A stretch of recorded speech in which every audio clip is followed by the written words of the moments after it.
बीड जिल्ह्यात मस्साजोग या गावात सरपंच संतोष देशमुख यांच्या हत्येनंतर शरद पवार आता ग्रामस्थांशी चर्चा करतायत। या संदर्भातले अधिकचे अपडेट्स देत आहेत आपले प्रतिनिधी गोविंद शेळके। गोविंद, शरद पवारांचा हा दौरा अत्यंत महत्त्वाचा समजला जातोय, कसा असेल हा दौरा? आपण बघतो की शरद पवार पोहोचलेले आहेत मस्साजोगमध्ये। ते मयत संतोष देशमुख यांच्या कुटुंबियाची भेट घेत आहेत। कुटुंबीय ती सगळी घटनाक्रम समजून सांगतायत। म्हणजे आपण बघतो की राजेश टोपे हे शरद पवारांच्या बाजूला आपल्याला पाहायला मिळतात, निलेश लंके आहेत, बजरंग सोनवणे आहेत आणि यांच्या समवेत ती घटना कशी घडली हे त्यांचे कुटुंबीय सांगताय। खरं कुटुंबातले सगळेच सदस्य त्या ठिकाणी उपस्थित आहेत। मात्र ज्या व्यक्तीने शेवटच्या वेळी संतोष देशमुख यांना पाहिलं होतं अथवा ते सोबत होते त्या त्यांच्याशी समजून सांगतात की नेमकं काय झालं होतं आणि हे सांत्वनपर भेट आहे। त्यामुळे पंचक्रोशीतले बरेच लोक आहेत। आपण बघतो की जे शरद पवार येणारे म्हटल्यावर सकाळपासूनच इथं आले होते आणि एकूण गंभीर वातावरणामध्ये शरद पवार सगळा हे ऐकून घेत आहेत, घटनाक्रम ऐकून घेत आहेत की नेमकं त्या दिवशी काय झालं होतं, यापूर्वी कुठले वाद झाले होते का। आणि मस्साजोगमध्ये आपण बघतोय की मोठ्या प्रमाणामध्ये बंदोबस्त आहे। त्या बंदोबस्तामध्ये शरद पवार यांचं आगमन झालं आणि शरद पवार आता कुटुंबियासोबत चर्चा करतायत। याच ठिकाणी म्हणजे इथे धनंजय देशमुख जे संतोष देशमुख यांचे लहान बंधू आहेत ते सुद्धा बसलेले आहेत। त्यांच्याशी मात्र शेवटी हे बोलतील, शरद पवार बोलतील आणि सविस्तर, कारण ही जी घटना घडली आहे ती काही एका तासात 2 तासात घडलेली नाही, तर त्यामागे अनेक कांगोरे आहेत। ते कसं घडलं, कशा प्रकारे अपहरण झालं, अपहरणानंतर काय घडलं, या सगळ्याची माहिती शरद पवार घेत आहेत।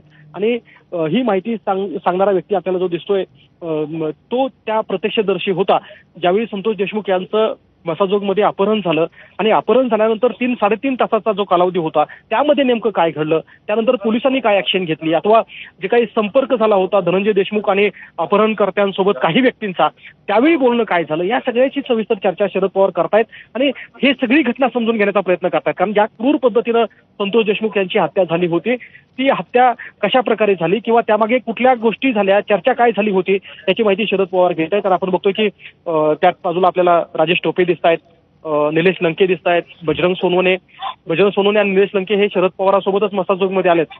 आणि आता शरद पवार हे ज्या व्यक्तीकडनं शेवटचा व्यक्ती होता जिथे संतोष देशमुख भेटले त्यांच्याशी चर्चा करतात। आपण बघतोय की कुटुंबियासोबत चर्चा करून शरद पवार जाणून घेत आहेत की जी काही क्रूर घटना संतोष देशमुख यांच्या हत्येची झाली होती त्यापूर्वी काय काय घडलं होतं, अपहरण कसं झालं आणि हेच ठिकाण आहे ज्या ठिकाणी ग्रामस्थांचीही मोठी उपस्थिती दिसते, अत्यंत गंभीर वातावरण सध्या आपल्याला दिसतंय। नक्कीच आहे, हे वातावरण खरं तर मागच्या अनेक दिवसापासून गंभीर आहे। आम्ही बघतोय की आज 12 दिवस झाले, 13वा दिवस आहे।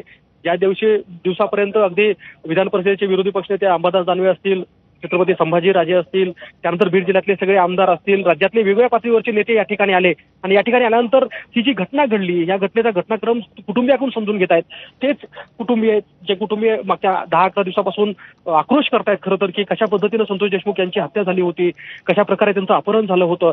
आणि हे शरद पवार येत आहेत म्हटल्यावर स्वाभाविक आहे की या ठिकाणी सकाळपासूनच गर्दी व्हायला सुरुवात झाली आहे। पंचक्रोशीतील जिल्ह्यातील लोक आलेत, लोकप्रतिनिधी मराठवाड्यातले बरेचसे या ठिकाणी पोहोचलेले आहेत जे शरद पवारांसमवेत सांत्वन करतायत, कुटुंबियाकडनं हा घटनाक्रम समजून घेत आहेत। आपण बघतो की आता बजरंग सोनवणे जे शरद पवारांच्या बाजूला आहेत तेही कुटुंबियासोबत चर्चा करतायत आणि एकूण बजरंग सोनवणे यांच्याच परिसरात, म्हणजे बजरंग सोनवणे हे केजमधून येतात तर त्याच परिसरामध्ये झालेली ही घटना आहे। त्यामुळे पहिल्या दिवसापासून खासदार बजरंग सोनवणे याच्यावरती आवाज उठवला होता आणि ज्यावेळी शरद पवार आलेत त्यांना सुद्धा हा सगळा घटनाक्रम सांगण्याचा या ठिकाणी कुटुंब प्रयत्न करतंय। जिथे शरद पवार सध्या आपल्याला बसलेले पाहायला मिळत आहेत तिथून थोडंसं म्हणजे अगदी 30-40 फूट अंतरावरती। गोविंद, आपण आमच्या सोबत राहाच।